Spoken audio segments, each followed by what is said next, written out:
Во рамки на полициската акција која вчера беше спроведена во Охрид, покрај поранешниот градоначалник Александар Петрески, уапсени се и десетмина вработени во општината од времето кога тој раководеше со неа. Меѓу уапсените се раководители на сектори, сопственици на фирми кои добивале тендери од општината и вработени на останати пониски функции. Дел од нив се уште се вработени во оваа институција. Буџетот на општината вкупно е оштетен за околу 50 милиони евра во периодот додека Петрески беше начело на оваа локална самоуправа. Криминалната група во период од 2007 до 2013 година со незаконито постапување го оштетиле буџетот на општина Охрид во износ од вкупно 47 милиони денари, а се стекнале со противправна имотна корист од 148 милиони денари од спорните јавни набавки. Во тие средства се вклучени над 2 милиони денари лична корист на првопријавениот, а при тоа при извршувањето на кривичното дело перење пари, кое исто така им се става на товар, легализирале и противправна имотна корист во вкупен износ од приближно 16 милиони денари. Покрај ова првоосомничениот се товари и дека побарал и примил подкуп во 2 случаи, исплатен од 2 лица во висина од 734.000 денари. Денеска врз основа на издадени наредби за приведување од страна на судија на претходна постапка од слобода беа лишени вкупно 14 лица, едно лице во моментот е надвор од државата, а за уште едно лице се преземаат мерки и активности за лишување од слобода. До основното јавно обвинителство за гонење на организиран криминал и корупција поднесена е кривична пријава против сите 16 осомничени лица за сторени кривични дела, злосторничко здружување, злоупотреба на службената положба и овластувањата, перење пари и други приноси од казниво дело, оштетување или повластување на доверители, фалсификување или уништување на деловни книги, примање подкуп и помагање.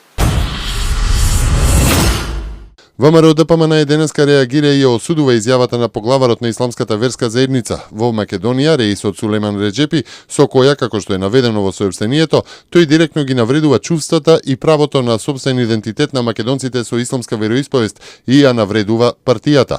Недозволиво и крајно неодговорно е поглаварот на ИВЗ во Македонија да дава непромислени изјави и да повикува на верски национална омраза. Тоа не му доликува ниту на еден верник, а најмалку на реисот, стои во реакцијата на ВМРО ДПМН на наводите од колумната на реисот Сулеман Реджепи.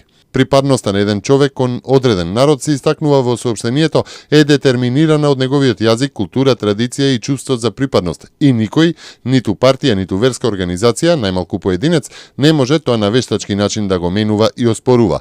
Жалиме што реисот покажа дека нему верата му е незначајна, а значени му се политичките и партиските агенди. Со оваа навреда реисот Реджепи директно задира во македонскиот идентитет, се наведува во реакцијата на ВМРО ДПМН. Инаку реисот Сулеман Реджепи во својата последна колумна во весникот на албански јазик тврди дека македонците муслимани се, како вели, инвитро нација измислена од сатанските активности на ВМРО ДПМН. Во текстот раѓањето на инвитро нацијата, поглаварот на Исламската верска заедница на Македонија вели дека владеачката партија ова го прави за да создаде нација на антички луѓе за да останат на власт, додавајќи дека за претупувањето на торбешите во македонци муслимани е ангажирана цела партија.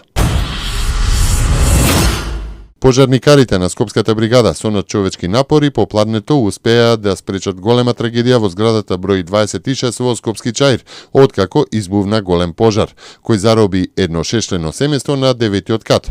Пожарот избувнал на помошните скали на 5-тиот кат од висококатницата и се ширал нагоре кон 9-тиот кат. 54 пожарникари со 15 противпожарни возила, 8 со пожарот морале да се борат и со отежнатиот пристап по противпожарните скали кои биле окупирани од станарите. На 25 овој месец саем за вработување ќе се организира во Струмица. Целта е да дојде до средба на работодавачите и лицата кои бараат работа.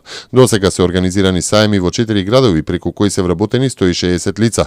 Во рамки на саемот ќе се организира форум на кој представниците на институциите ќе имаат средба со компаниите во регионот на Струмица за да ги чујат нивните идеи во врска со креирањето на новиот оперативен план за активни мерки за вработување кој треба да стартува од 2015 година. И во идниот период ќе продолжиме не само со организирање на ваков вид на активности со кои што се потикнува вработувањето, туку и со други мерки и активности, реформски захвати, проекти кои што ќе нудат обезбедување на услови за вработување, а сме фокусирани на изработка на оперативниот план за активни мерки за вработување, кои што треба да стартува во 2015 година, каде што ќе бидат предвидени исто така добри форми на поддршка на вработувањето. Денеска се навршуваат 19 години од Дејтонскиот мировен договор од 1995 година, со кој официјално е завршена 3,5 годишната војна во Босна и Херцеговина. Договорот беше парафиран од тогашните председатели на Босна и Херцеговина, Алија Изетбеговиќ, на Хрватска Фрањо Туџман и на Србија Слободан Милошевиќ. Со договорот парафиран во војната база во Дејтон по 3-неделни преговори со посредство на Соединетите Американски држави, Босна и Херцеговина е поделена на два ентитета: Федерацијата Босна и Херцеговина и Република Српска.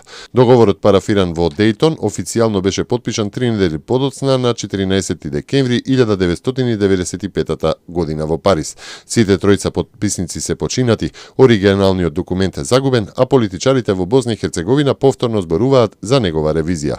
Почина и поранешниот меѓународен пратеник за Балканот и авторот на Дејтонскиот договор, американскиот дипломат Ричард Холбрук.